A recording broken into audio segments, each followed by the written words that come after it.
So as you all know, we are celebrating National Science Day today. And in 1986, Government of India designated February 28 as National Science Day to commemorate basically the announcement of discovery of Raman effect. For many of you who don't know what Raman effect is, even at that time, C.V. Raman's discovery actually took the entire world by storm, as it had deeper implications far beyond his own imaginations and intentions. He was also bestowed for a Nobel Prize in 1930 for his same work. Today, Raman spectroscopy is a field of science in itself. And this method has a very wide variety of applications, right from studying art and other objects of cultural importance in a very non-invasive fashion to finding banned items hidden inside the luggage at customs and security gates. So this is something that we all have faced sometime in life.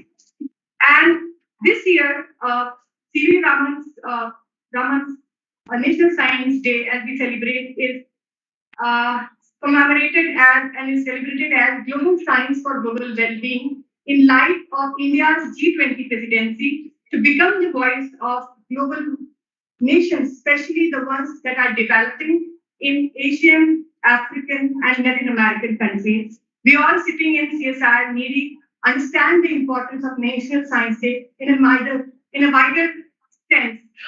CSIR is considered as an innovation engine of India, and at the same time, in last few decades, CSIR-NEERI has really matched up to this entire promise that government of India expects from the scientists. And we have been trying to solve a lot of scientific and societal problems by delivering a lot of discoveries, a lot of technologies for the global and societal well-being. With this small, brief introduction about National Science Day, I would now request our director, Dr. Atul Narayan Vaidya, to please come for welcome address. So please. Good morning to all.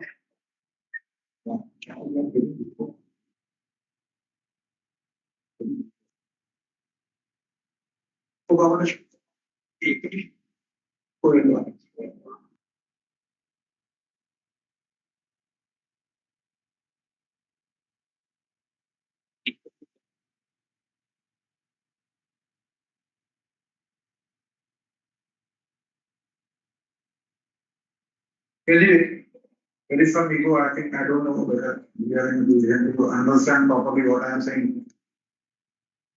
You are all welcome to celebration of this National Science Day. I know that Science Day is celebrated the day on which Dr. C.V. Raman invented Raman effect, or finalized Raman effect, whatever it is. So I would say it is Raman's birthday. So many misconceptions about Science Day also, but it was the day when he discovered his famous Raman effect, which was basically awarded Nobel Prize that decade. In the same year, in 28 and 30, 1930. So that is not the issue. It took India to make first Raman spectrometer based on Raman effect. I think recently, we are proud to say that CSIR-NEERI was involved into that. The first Indian Raman spectrometer was actually manufactured in India 2 years back or 3 years back. So 1930 is the Nobel Prize when it was given to C.V. Raman, and then it was 2018 or 19, whatever it is. To get the first indigenous Raman spectrometer. This speaks something big about our capabilities. It doesn't mean that we are not capable, but then the way we apply our sciences to the practical world. Actually, we depend on many of the important instruments on imported for import. We don't manufacture indigenously and we don't have any other, we are not confident that these instruments will give desired results. The reason is that we have to understand science. We have to know the application of science at proper places. And we have to adopt the engineering capabilities which are required to put science into practice. And we do fail at some stage either to understand science properly. A very simple example I would like to give here is that How many of us, all of us are real scientists, how many of us can really understand why you feel weight by standing on the ground and why you don't? And you have answered, most of you answered in 12th science that why an astronaut feels weightless. How many of us really understand the basic phenomenon? I don't think basic. No, no, sir, I'm not saying. I'm not saying we don't understand. But why you feel weight on the ground is a thing to understand third law of Newton, second law, whatever it is, based on Newton's law. But then we don't realize that. I'm giving just example, simple example. So that is understanding of the science. Merely saying Newton's law is not understanding the science. I'm not saying to all young researchers here or young scientists. So likewise in environment also we have to understand the basic processes, basic phenomena. Otherwise, getting into something without knowing the science is not going to help you for long run.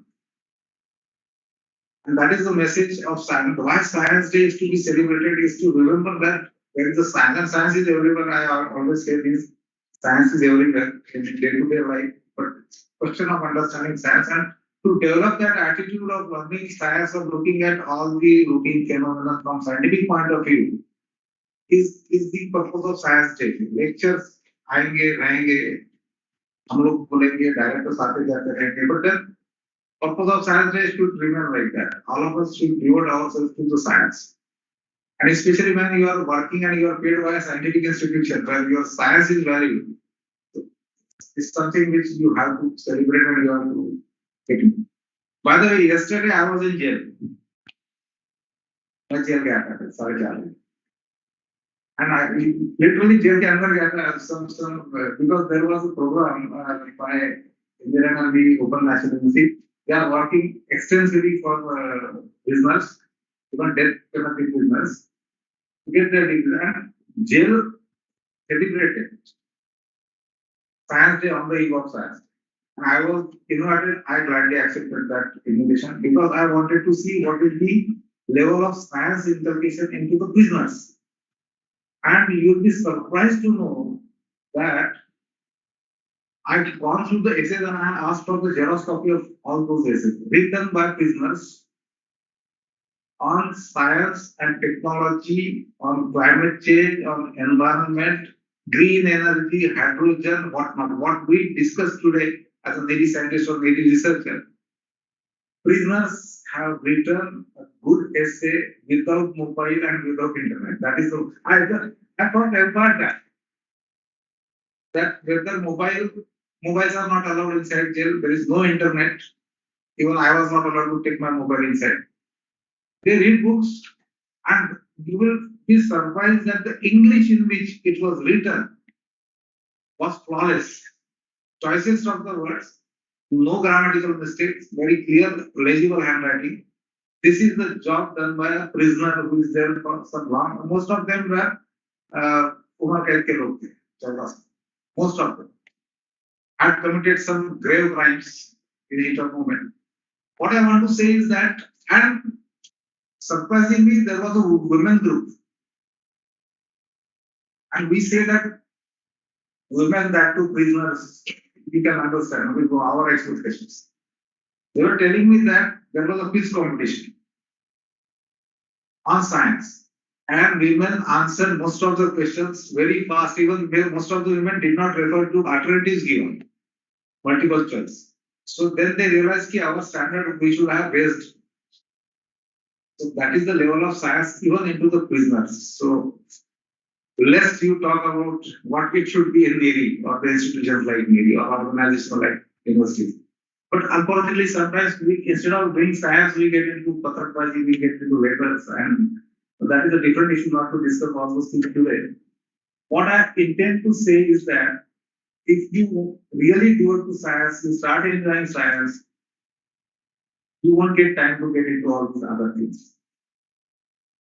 And we are here to work for science, work for nation, application of science to the nation. And let us take place that here onwards, every new and next science day, we will come with some reasonably good invention, reasonably good finding from NEERI that can be presented on science day. So let us resolve like that, and we'll devote to science, understand the science. And that is the whole purpose of science day, to keep on memorizing this purpose of science, how to understand, how to apply that. With this, I stop. I welcome our chief guest today, Colonel Sir. He himself is a scientist par excellence, and we'll be listening to him, and we are rather eager to listen to him. So, all the best for Science Day. Thank you very much. Thank you so much, sir, for sharing your experiences and your interests, and also motivating the scientists to bring and try ahead of what we are doing right now. So with this, we move to the next section, a very interesting section of this program, that is having the National Science Day lecture by our chief guest, Professor S.K. Tandon. But before we go ahead and invite him for the lecture, I would like to briefly introduce Sir. Professor Sampath Kumar Tandon was born in 1945 and he is considered a legend in the field of earth sciences. He completed his graduation and post-graduation from Punjab University. Later, he received his PhD degree from Delhi University. He did his postdoctoral studies at Institute of Geosciences of Shizuoka University, Japan. Later, at Department of Earth Sciences at University of Cambridge. He has served University of Delhi at various capacities, right from head of the department to Dean of Faculty of Science, Dean of Research and International Relations, and lastly as Vice Chancellor for the university till 2010. He has been known for his geological studies of the Shivalik rocks. He has done research on sedimentary tectonics and magnetostratigraphy, and his work on Shivalik rocks is reported to have assisted in the wider understanding of this tectonically dynamic region of Himalayas. He has pioneered various physical dating techniques, and his work has contributed to reconstruct the late Cretaceous paleogeography of central India, which revealed the impact of different volcanism on contemporary sedimentary environment. Professor Tandon is elected fellow of all three major Indian science academies. He has also received Shanti Swarup Bhatnagar Prize of Science and Technology. He was also knighted by the government of France. He has served as visiting professor of many international universities and is an institutional builder. He has been instrumental in starting the Department of Earth Sciences at Indian Institute of Technology as D.N. Wadia Chair Professor, and he has mentored this department. He has been very closely associated with CSIR as advisor to CSIR 4PI Bangalore, and is also a research council member for CSIR NGRI Hyderabad. Right now, sir is mentoring the next generation of earth scientists at the Department of Earth and Environmental Sciences in ISER Bhopal. So with this very short and brief introduction, I would request sir to please come and share his lecture for National Science Day. And I request all of you to please welcome him with a huge round of applause.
Morning, everybody. It's a pleasure to be here at NEERI. When I was contacted, I've become a little reluctant to travel now, but particularly post-COVID. But NEERI being so close and the warmth of the invitation, there was no way I would have said no, and I decided that I'll come. Dr. Vaidya, Dr. Pujari, thank you so much for inviting me and to be a part of the celebration for Science Day today, which is a very important day in India for more than one reason. I mean, it is true that we celebrate the discovery of the Raman, but it is also a reminder to us in some ways that it's almost 100 years before we won another one more Nobel Prize. So it's time that particularly our young mind get their act together and we again are on the world map in terms of a Nobel Prize in science, although we have won Nobel Prizes in other spheres of activity. What I want to do today is, on this day of celebrations, is take you through a personal journey in some ways. My concern as an earth scientist has necessarily got to be about the earth. And I thought I will take you through an overview of the earth in terms of our interactions, the human interactions with the earth and how we have been disturbing the earth. And as a consequence, of course, a very large part of earth and environmental sciences is now devoted towards trying to understand what is called the Anthropocene.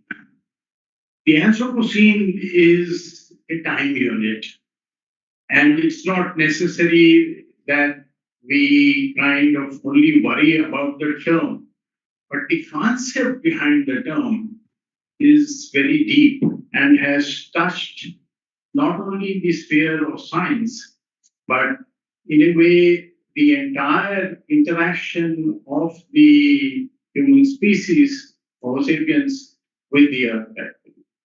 So, as we know, nature has its own energetics, and we have now superimposed a new kind of activity, and our energetics and nature's energetics are now combined. And our energetics is almost equaling that of nature. So I will, as we know, the most important part, for the Earth goes down to 6,400 kilometers in terms of radius, etc. But the most important part for us is the first kilometer or first few hundred meters. That's where we live, and the biosphere around us. So I'll take you through this journey as I have been following it, and I thought it's worth sharing.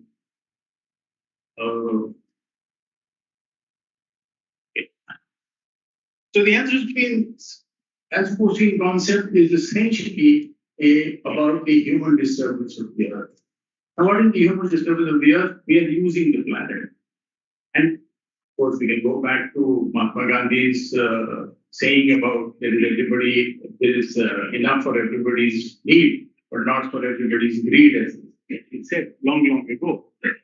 Now, if you look at the Anthropocene concept, this has become very pervasive. It is nothing else but saying that we have overused the planet. We have only one planet. It has a certain finite limit for usage. We have used almost 1.5 times the planet, and we have yet another 2 billion people to add in the next few decades. So by the time we are between 9 and 10 billion people, one planet is not sufficient. Essentially, we have already overshot our usage of the planet, right? That is the long and short of the message, essentially. What I'm trying to do is try and show you that how pervasive the subject of Anthropocene has become. It's become very pervasive in the sense that the Geological Society of America runs this popular magazine called GSA Today. In 2008, they had the front cover page asking the question, are we now living in the Anthropocene? Then in the next one, The Economist, I think it is around 2011 or something, where their cover page carried welcome to the Anthropocene. So it is not about science, it is about the interaction between science and society also. And then finally, of course, although it originated in Earth system science, as I said, it is very pervasive. It has entered life sciences, agricultural sciences, engineering sciences. It touches upon the social foundations of our very existence as advanced industrial society. On economics, politics, governance, sociology, political equality, socio-ethology, books have come in arts. People from literature are writing using the concept of the Anthropocene, right? International law, ethics, right? So everything, it's become very pervasive. And that little diagram on the base actually shows us that we are now struggling to kind of think in terms of our future in the next 100 years. What is our safe and just space for humanity? How do we maintain that balance where we do not actually, we are talking about sustainability. In other words, we're talking about, living with a sustainable earth. But how do we reconcile our, race for increased GDP, increased, our well-being is being measured essentially in terms of how many ACs are running everywhere, whether we need the AC or not, etc., etc. So next move, okay. Now I'm taking a little bit of history actually. And many of you might recognize this gentleman. He's an atmospheric chemist who got the Nobel Prize actually for Crutzen. He died about 2 years ago. And he actually was attending a meeting in 2000. The IGPP stands for the International Geosphere Biosphere Program. And at this meeting, he was getting very fidgety. And he, said the following words. He said, stop using the word Holocene. We are not in the Holocene anymore. We are in the, he started for a while to find a word. And then he said Anthropocene.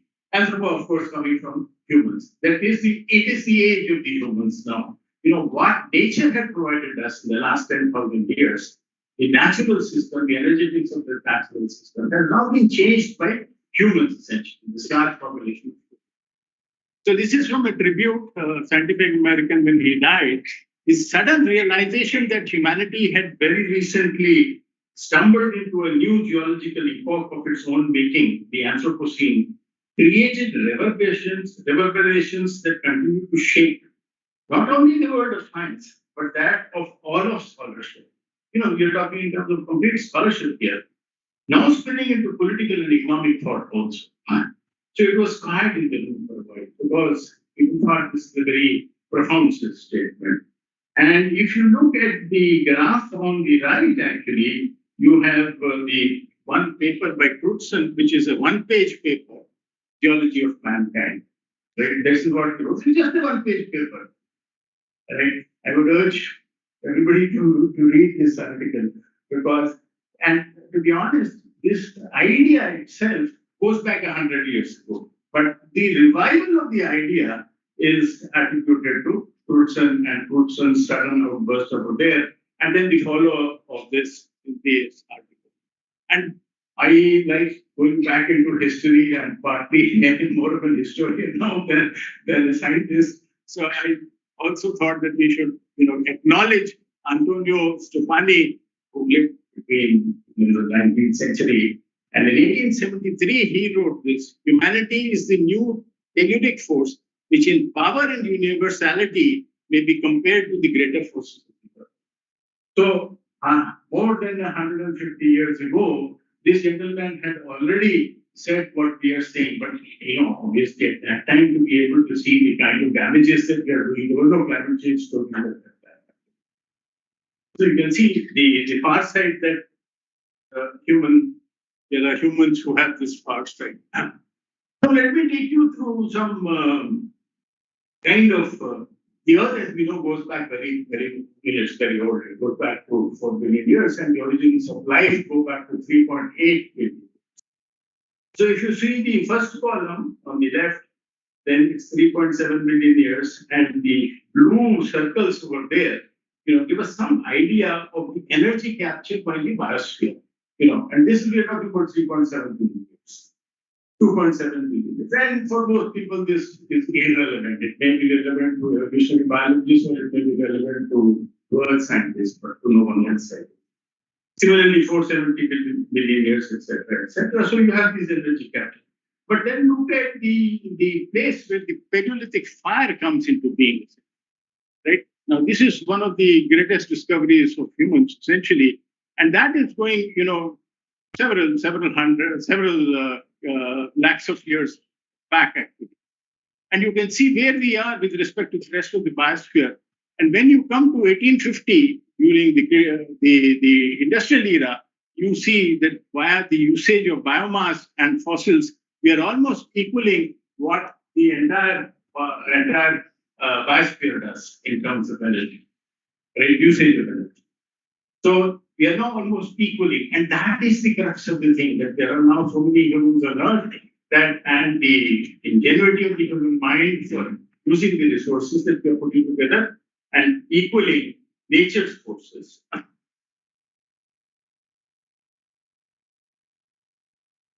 So why this is happening? And it is very obvious. I don't expect you to go through this cramped diagram, 24 boxes are there. And it's called the great acceleration. Population has increased, the damming of rivers has increased, urban population has increased, number of motor vehicles has increased, total real GDP has increased, freshwater use has increased, paper consumption has increased, and you can see the inflection point is coming, within the industrial era. So the debate is whether we should take the beginning of the Anthropocene 200 years ago, at the beginning of the industrial era, or we should put it down at 1950 when the real acceleration has taken place.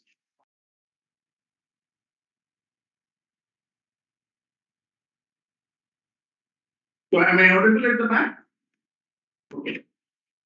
So you can go through whether it is coastal zone structures, the ocean ecosystems, global biodiversity, whatever. Everything is getting inflected, and you can see the jump and the great acceleration. And a lot of people now believe that the great acceleration should be put at about 1950. Now, the question is the dilemma of the great acceleration. If you have to go on at this rate, after all, there is one Earth. After all, that Earth has been so many things. We are interfering with it to a particular point where we have now disturbed the systems negatively in a lot of the cases. And of course, the case in point where we talk about all the time is carbon dioxide in the atmosphere, the greenhouse gases, which have been put down. And if you look at this diagram, you will see the position of India is here. And sustainable development quadrant is over here essentially. And you look at US where they have reached, right? This axis is the ecological footprint actually. Okay. Now everybody is in a race because if you want to emulate this country, I don't think there is enough on Earth. So you need a couple of planets to be able to do that. So I think we have to think. I mean, we are saying, but we are not doing enough to actually reinvent our way of living. Because it's a very big thought, actually, to say that, okay, 300 years or 200 years of the day in which we have lived, we will dispense with that, modify it to a great extent, and get on to a different way of existence. This was an interesting thing. Just to give you the numbers, put the energy there. Global land biosphere metabolism 150 TW. Pre-agricultural human extended, very small, it was only 0.002%, right? And look at the numbers. Pre-industrial human extended metabolism 3 TW, 2% of biosphere. Then 25 modern human extended metabolism, 17%. Global UN projection, 32% of biosphere, 48. Global China, 60 TW, greater than the global UN projection. And global US, 180, 120%. So these numbers mean something. So then I have asked the question, if you remember, the first slide said, are we living in the Anthropocene? That JSA Today cover page which asks this question. The answer is obviously yes. Right? We are the first generations with intensity of economic development that our presence is starting to be felt by the planet's total ecosystems. first generations to understand the collective impact of our collective actions to millennia. What we have done to the earth also, we are the first ones actually. This generation or a couple of generations before us, Kyoto, all of these, essentially Paris, Copenhagen, 40, 50 years, 30 years of history where we are increasingly realizing what we have done with the planet. And first generations also, the third point is very important because the pace at which this change is taking place is extremely slow. First generations with opportunity to redefine our relationship. This is the most significant thing. And as a country, at the scale of a country, India being the scale of a continent, we really need to put our minds together and be a very highly populated. Right? Governance structures have to evolve, which are different from our classical governance structure British left as a 1947. So another numbers, numbers give you insights. Population. How has population increased? Today's population, global population, very much close to 8 billion. I used to give similar lectures a decade ago, and I used to say it's 7.37 plus per billion. Right? In 10 years, we have added another 0.6 billion. We're pretty much close to 8 billion now. And you can see that when we go to this 0.0 to 1, this is years. To add 1 billion of population, it used to take about 120 years. Right? Now, to add 1 billion of population, it takes 12 to 13 years. Right? From a century down to a decade. That's the way our population grows, and it will grow. Obviously, the higher the numbers, it will be because you cannot stop it from being a powerful activity. And you can see that even 2040, despite all of our measures, we are still talking about 9 billion, could very well be 10 billion people. So this is the problem that we are dealing with. If you project into the future, we are already living in a world with tight resources, with an overused planet. Where could we go with another 2 billion people or 1.5 billion?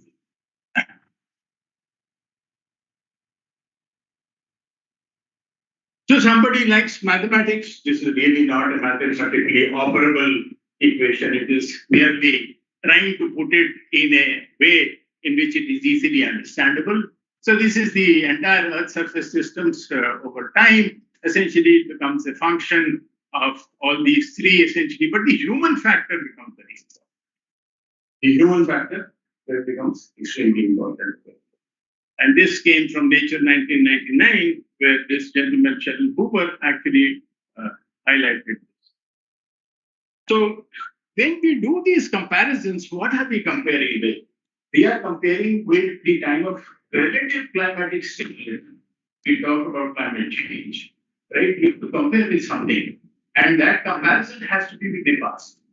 So our benchmark largely, we can go back deep into time. We can go back deep into 800,000 years or 1 million years. Or we can go back to 10,000 years. The panel on the right is about 10,000 years essentially, right? So this is our reference. And what have we done? If you come to about 10,000 years here, we have now changed the natural landscapes. Agriculture has taken over, starting from about 8,000.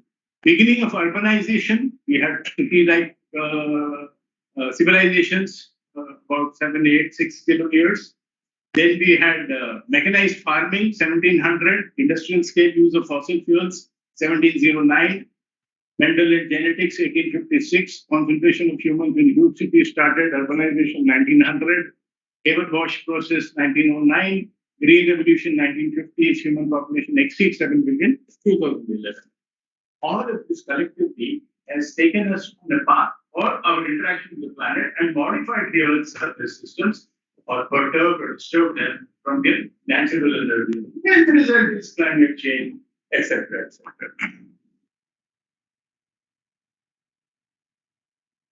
So now, if you look at a landscape, you really have to search for forests. I mean, you need the Amazonia, you need the Indonesian tropical forests, etc. In populated countries, there are only certain parts to grow, which are the deserts where nature doesn't permit a forest to occur. Otherwise, by and large, where forest could have been there, quite a bit has been taken out by the humans.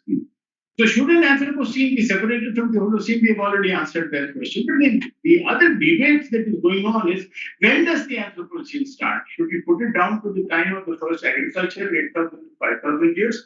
Or should we take it back to the basic industrial era 200 years ago? Or should we take it back to 1950 and the Great Acceleration? This debate is there. And they wanted to be put into the geological time scale. The geological time scale is like what the periodic table used to be. It is essentially in the geostandard. So that geostandard, and you can see that all this has gone into a flurry of activity. 3 new journals of the Anthropocene started in around 2012, 2013. So that much of energy is being put into this subject now. And as environmental scientists, we need to be aware of this. So this is the part of the geological time scale. I will not take you into the details over here. This period marks a natural boundary, natural geological boundary based on natural parameters, essentially on the Earth's orbital parameters. And the new boundary is about humans. And there is a debate whether that boundary should be accepted, should not be accepted. If it is to be accepted, then where to put it is the question. But we will not go into these details here. But for this purpose, there is something called the International Union of Geological Sciences, which works under the aegis of the UN. And within the UN, within this body, they have the Anthropocene Working Group, who are recommending that this should be included in the geological time scale as a formal unit. So we can see here, there are others who say that you lump everything into a Paleo-Anthropocene.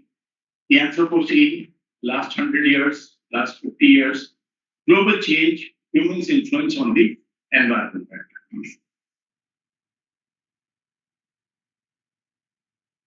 There is a very interesting article actually. He said, why make it so complicated? Let us simplify this. And let us try to look at this case.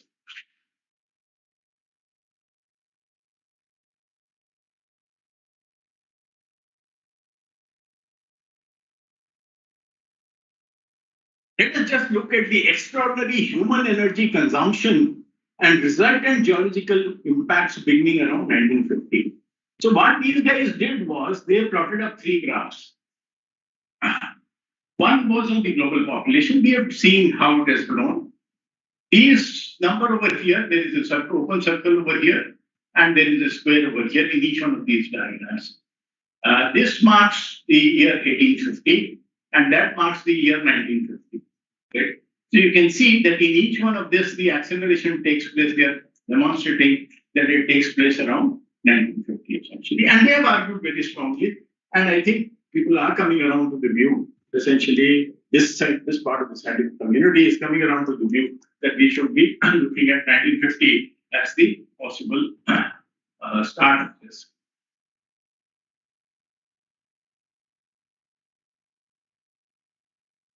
So then what are we looking at the Earth's surface? This brings us to this question.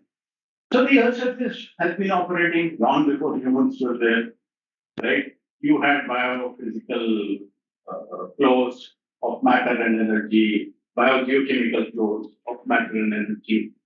All of that is shown here. The external forcing is, of course, we get our energy from the sun. The humans, perturb the system in a great way by taking out the fossil fuels. Fossil fuels, by the way, take millions of years to form, actually. When we say coal and petroleum and natural gas, right? And we take it out and use it and bring it into the biogeochemical flows within 200 years, right? What accumulated over millions of years is now being brought into the system in 200 years, right? So that perturbed the system greatly, and you have the geological emissions, climate changes. The blue over here is essentially the geosphere, atmosphere, biosphere, etc. Right? And this is the human system. The brown over here is the human system. So today, if you truly want to understand the way the Earth functions, as scientists, we were trained to look at this. And even today, I would be I would be the last person to say that I understand much of this essentially. This is about economics, This is about politics, about sociology and governance, knowledge systems, essentially, technology, engineering, creativity, everything, right? So knowledge, science, technology, institutions, political economy, cultures, values, beliefs, everything comes in, right? And once you bring the human, it's very difficult to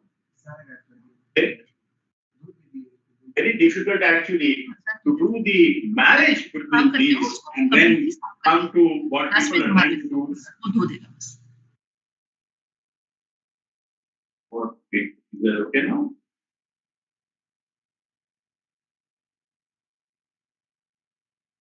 What people are trying to do in terms of developing Earth system models where they combine both. So that brings me to another interesting thing. I want you to kind of look at this diagram. This is not the best of slides that I could put together. I apologize for that. The only thing I want you to remember is that this scale over here is taking you back 800,000 years, 8 lakhs, right? And in these 8 lakhs years, we see this kind of a periodicity taking place in the carbon dioxide, in the partial pressure of carbon dioxide in the atmosphere, right? It has varied between 180 ppmb to 280 ppmb, right? That is the variation, 100 ppmb.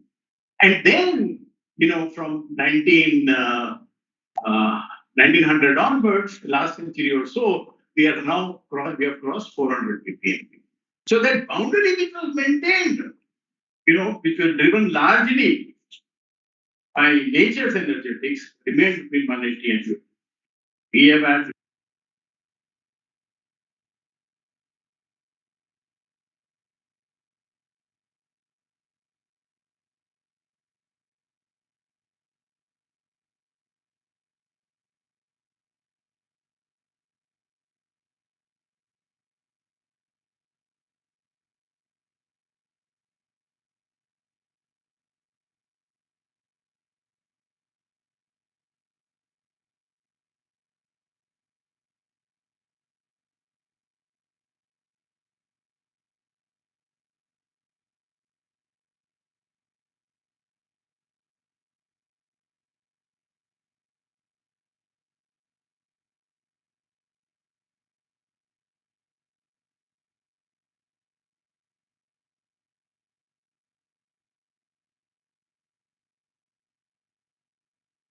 by 2030 we will achieve something, and by 2070 we will achieve something. And we are trying to become a zero carbon economy by 2070. And this, of course, takes us to all the issues of the planetary boundaries, because where is this coming from?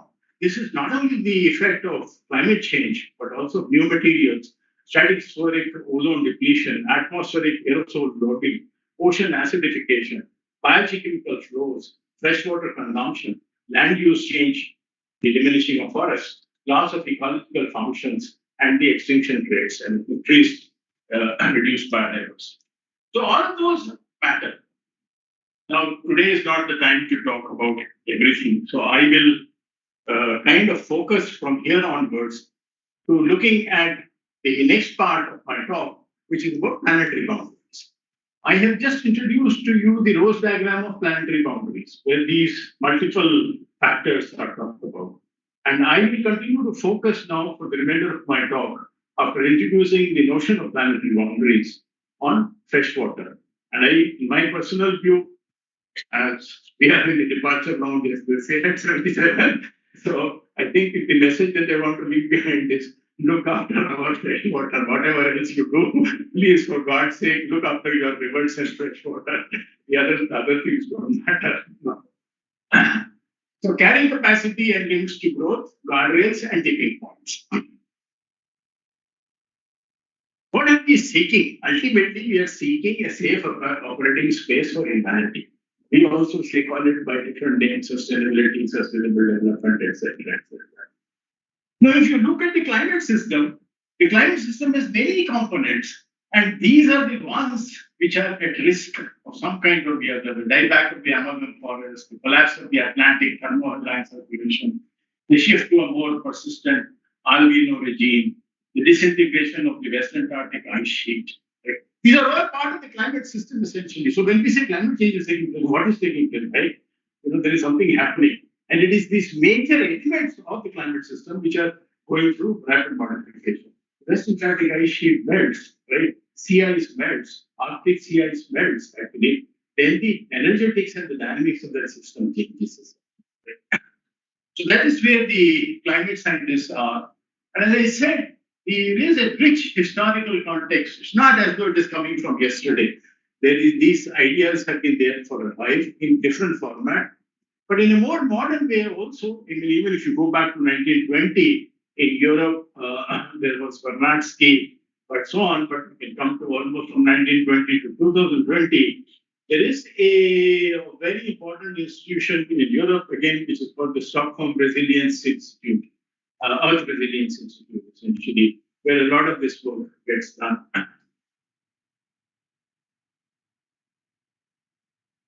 So once again, the planetary boundaries, and I will now pull out, just as an example of one of the planetary boundaries, I will pull out the global freshwater use, the green arrow over here. And the good news is, as far as this diagram is concerned, we are still in the green slot and we are not in any of the red ones, essentially. Right? So green and red are, the colors, one for good and one for danger, actually.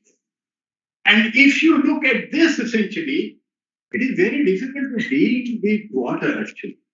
Global scale water, and you define a planetary boundary, that in itself is a challenge. Because we are used to working at a basin level. We are used to working at a sub-basin level, at regional and sub-regional scales, essentially. And to upscale or downscale to planetary levels is a huge challenge. Now, the first thing is you look at ecological footprint. So this is the limit. This is where we are, and 12 billion global hectares is what it should have been actually. Material footprint, we have again gone well above 10.5 versus 8.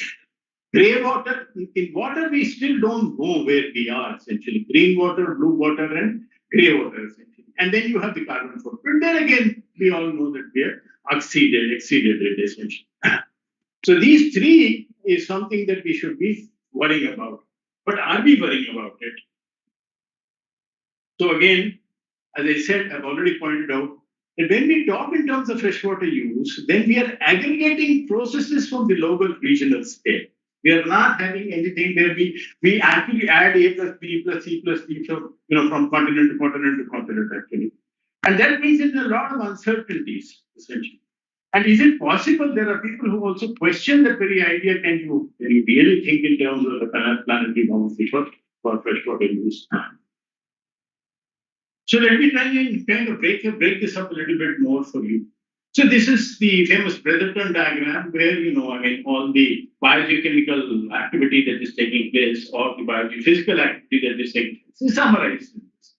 What are we doing? Land use. And as a consequence of land use, water, other things, fuel usage, fossil fuels, climate change. And we have put up the hydrological cycle. What is the hydrological cycle? Components of the hydrosphere are deep ocean, surface ocean. We're trying to look at the surface ocean separately, the deep ocean separately. And then look at the terrestrial hydrosphere, which is of the greatest importance to us because we live on land. Right? We're not fish, we don't occupy the ocean. Ice sheets and glaciers being modified. Non-renewable groundwater, thankfully, it's so deep, we don't go and touch it. Renewable groundwater, we have touched enough. Permafrost, we are modifying or indirectly modifying. Fresh lakes, saline lakes, soil moisture, wetlands, atmosphere over the ocean, reservoirs, atmosphere over the land, seasonal snowpack, biological water, everything we have modified. Every single component of it is today operating under the joint influence of natural energetics and the human energetics. So, what have we done? In summary, land conversion, climate change, water development. And the global water cycle has been impacted and with negative consequences, depressing 1.8 million deaths from water pollution, 4 billion lives with severe water scarcity, 80% live in high water risk areas. Agricultural regions depend on failing non-renewable groundwater. North India is given as an example, essentially, Punjab, Haryana. UP, parts of UP. 70% of rivers, lakes, and estuaries suffer from nutrient propagation. I mean, it's a depressing list to read that. One would rather not look at it, and you can't afford not to look at it. But today is probably not it. It's important to draw attention, but today is a day of celebration. It's not the right day to talk about. But where are we coming from? A used planet. This is also an interesting paper. I think one should read it. The Ancient Anthropogenic Biosphere. And look at it has been mapped in such a way that there are different areas of the globe. Of course, northern part of the US and the Amazon forest and Sahara Desert and so on. These cold regions and the desert there, you can't use it. That's why we are not used it, right? Otherwise, you would have used it by now. And then, of course, you can see the areas which are most populated ones, Europe, and then China and India, and all these areas over there.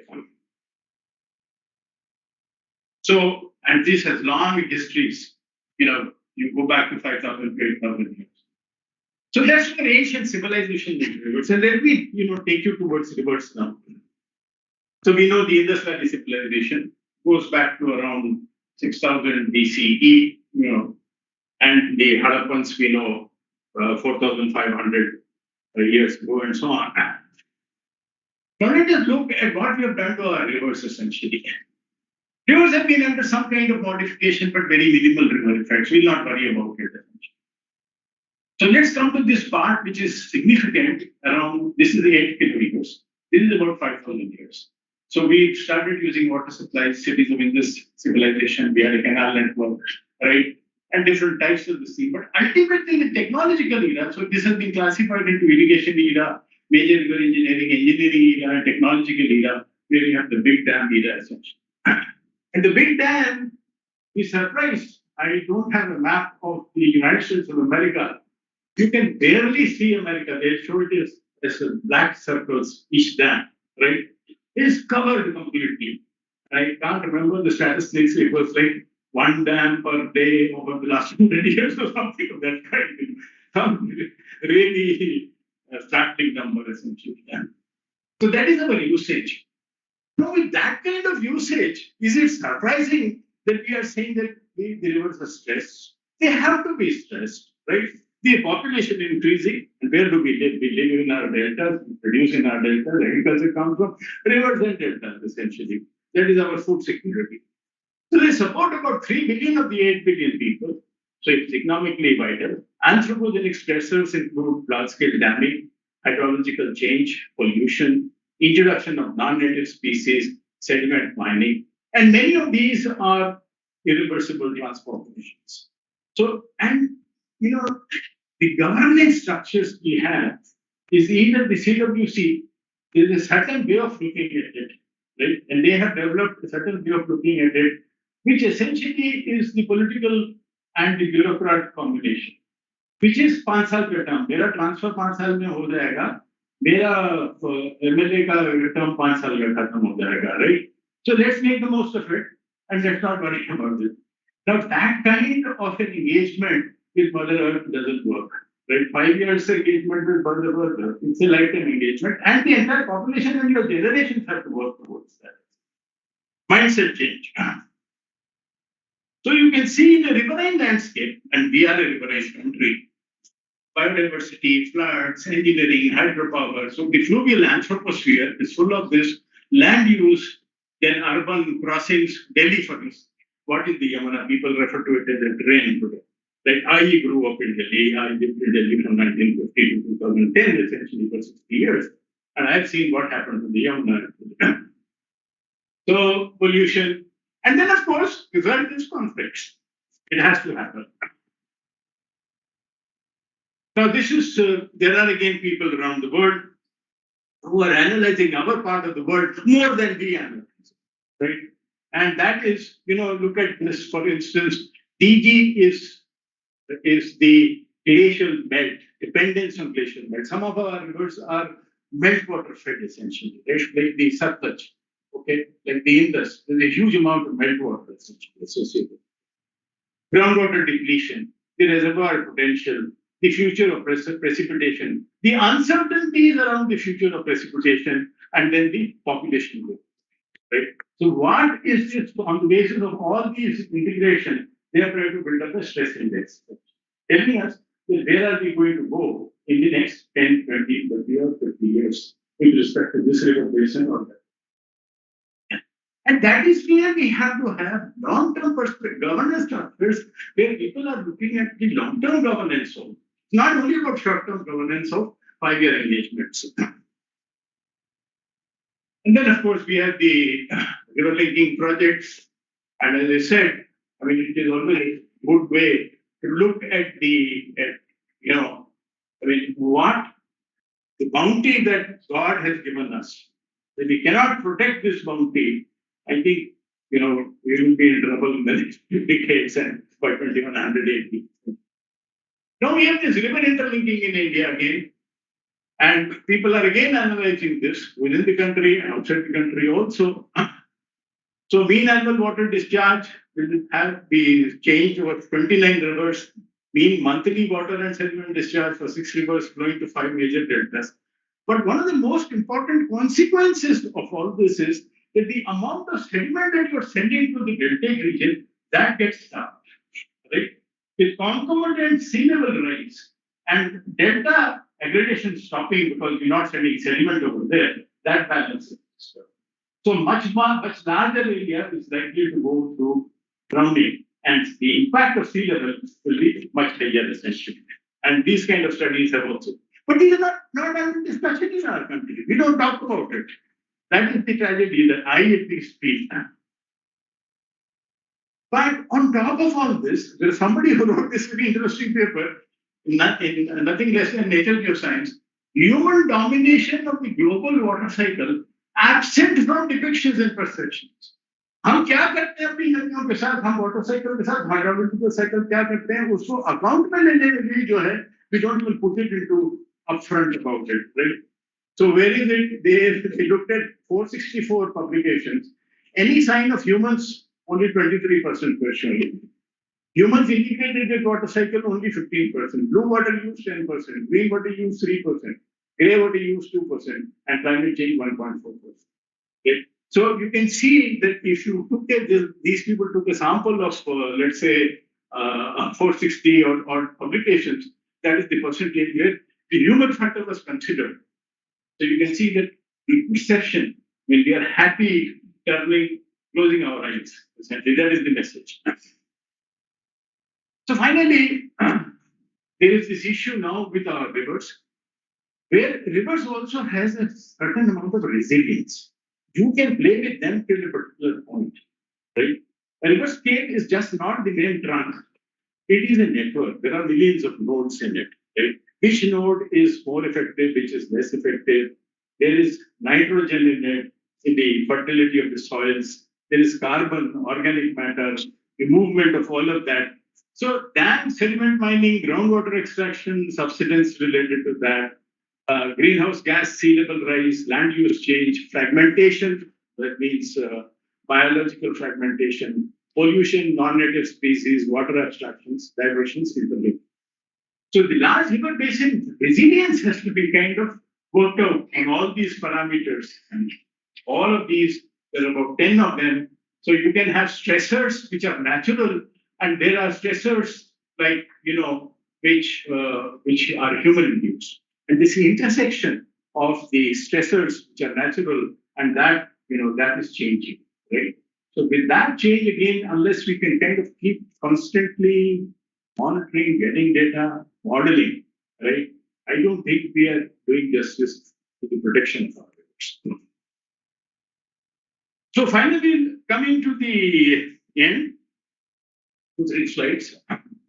So there is something called so this is the great acceleration. These are the ideas that I try to explore with you. So plus 2 degrees centigrade warming, this is where we try to limit it to. So this is the good Anthropocene. And if you remember, I showed you a diagram where I showed you a shallow basin and a deep basin, where I used the basin attractor model actually. So if you want to go to the basin attractor, then of course you go there, right, which is the bad Anthropocene. This is the safe Anthropocene. And 2 degrees, which is still we are outside the safe limits, but at least tolerable. And I want to read out this. She is a Nobel laureate in political economics.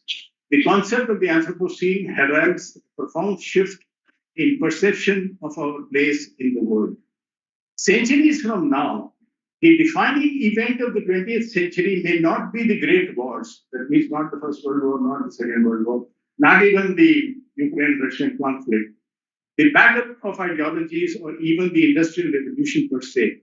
It may well be the ascendancy of a single species, me and you, to become the dominant geological force in a single human lifetime.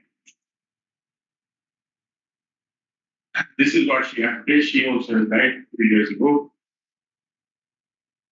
I will not take you through this checklist, but there are problems in India with respect to managing our water resources, and we should look at convergence in combined impacts of land use, climate change, and water use. Everything should be looked at together. Actually, a lot of water issues are listed over here.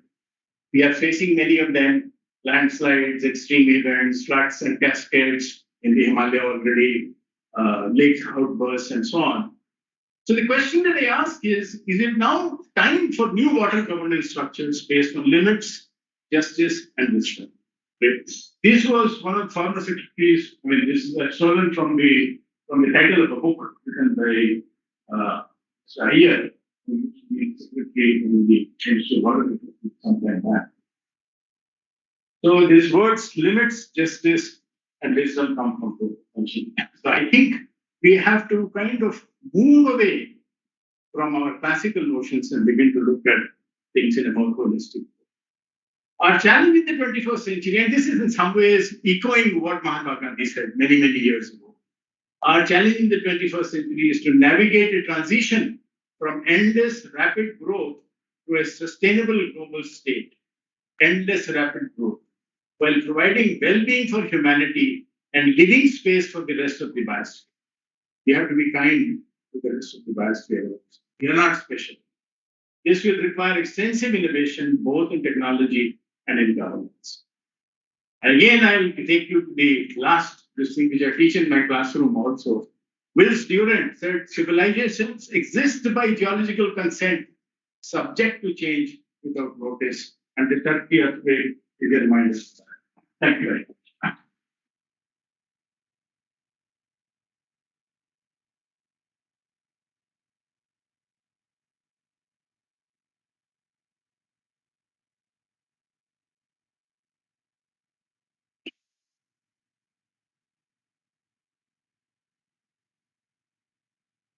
Thank you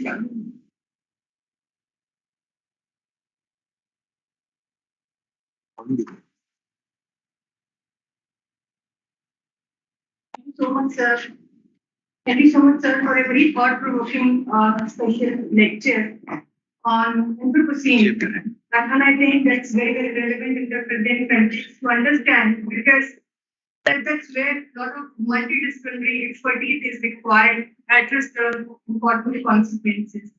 So you started with geology of mankind, moved to the great acceleration and the dilemma of great acceleration a lot of scientists are facing right now. You also talked about landmark development in the last 300 years that this humanity has faced, and what kind of carrying capacity and limits of growth we need to think and rethink about. That's one of the focus of your talk to all of us.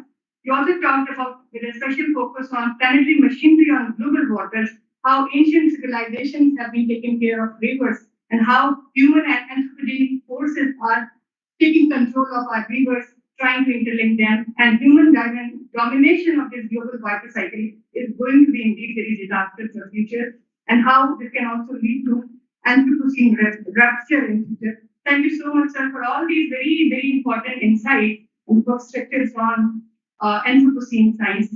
And with this, I'll now thank sir and also request our director to present a memento to sir.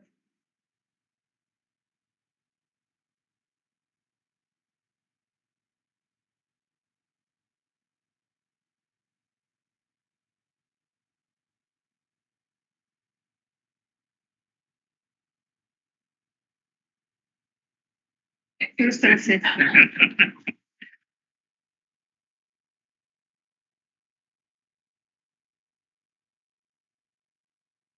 Thank you so much, sir, once again. And now, as we are towards the end of this celebration, I'll request Shri Prakash Kumar, sir, to give formal vote of thanks. Respected dignitaries, my colleagues, invitees, media friends, students, teachers who are present in the auditorium. So, one message has been given that Anthropocene is very relevant, and I think we need to look forward. Our research topic also we need to balance our ecosystem with Anthropocene. Anthropocene is human disturbance, whatever we are causing to the earth. So thank you, sir, for giving this message. And I think on this day, National Science Day, NEERI has a big responsibility for protection of ecology and environment, and your message that we need to focus, we need to shift from our research, whatever we are looking at, to consider this Anthropocene factor also, because one important message they have given that impacted me. It is my personal opinion that rivers. He told that we want to safeguard, we have to conserve a river. There should be planetary boundaries should be taken into consideration. That was the I think most important part, because at global level, whatever is happening, that global level decisions, global level policies on impact on our this regional level, local level. So we need to think of that also. So with this, I thank our chief guest, Professor S. K. Tandon, for acceding to our request and coming over here from, as he has already told that he's 77 years old, but even then he could make to attain this function by traveling from Bhopal to Nagpur. We are really very grateful, sir, very honored to have you as a chief guest. Dr. Vaidya, our director, what he has said that the science, engineering, and technology. So he is already told that the science stage that science should have some definite application, and engineering should work for to implement that application. So he has also passed on, he has also given us very relevant message. So I again thank him for this wonderful message and on this science day, whatever he has given to us, and what actually it is advice to our staff and scientists also that application part he has focused. With this, I move on to thank all our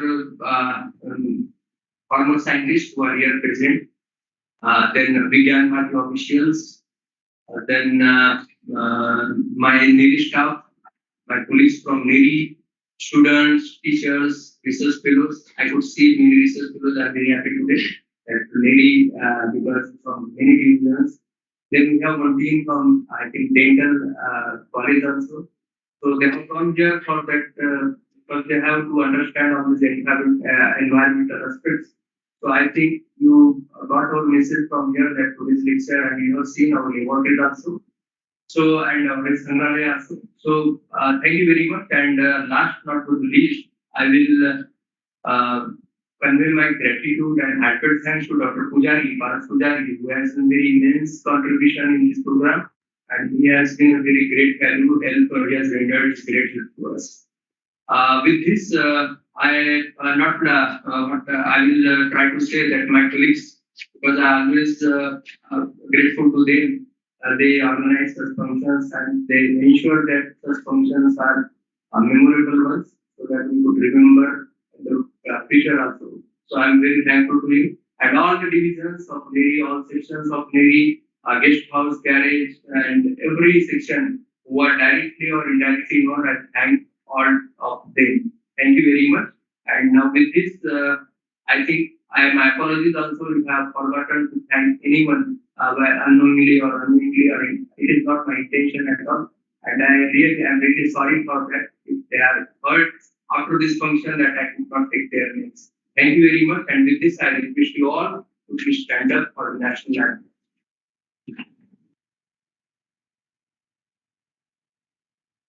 Forward to the Shali Dhini madam, she I am grateful to her also. Thank you. That's my apology.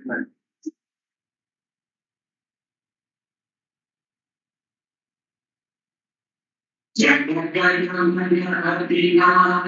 Jai Bharat भाग्य विधाता पंजाब सिंध गुजरात मराठा द्रविड़ उत्कल बंगा विंध्य हिमाचल यमुना गंगा उच्चल जगति गंगा तव शुभ नामे जागे तव शुभ आशीष मांगे गाहे तव जय गाथा जन गण मंगल कारक जय हे भारत भाग्य विधाता जय हे जय हे जय हे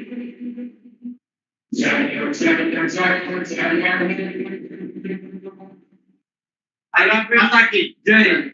I request you all to please sit down. There was let the dignity will go first, then you will sit first, please.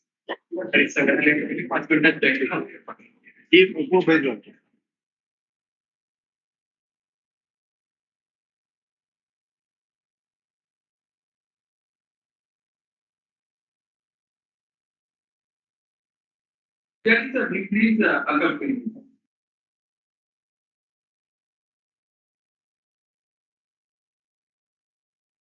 Now we will start our